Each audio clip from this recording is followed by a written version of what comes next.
Welcome to the Slop Temple. We pray this video helps. In this video, I will explain how to make cheese Danish dough. First, combine your dry ingredients like flour and a touch of sugar with active dry yeast. Gradually add cold milk to form a shaggy dough. The key here is to keep everything very cold, especially the butter block you'll incorporate later.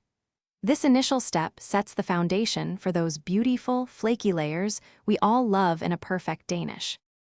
Now for the lamination, which creates those incredible layers.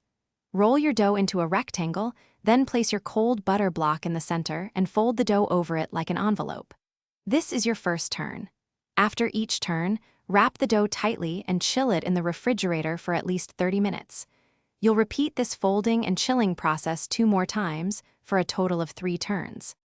While your dough is chilling, let's prepare the delicious cheese filling.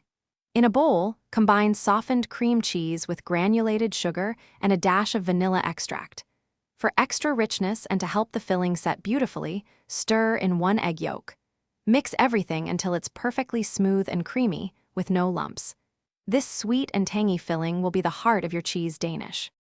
Finally, it's time to assemble and bake your Danishes. Roll out your chilled dough to about 1/4 inch thick. Cut it into 3 5-inch squares, then place a spoonful of your cheese filling in the center of each. Fold the corners towards the middle or shape them as desired.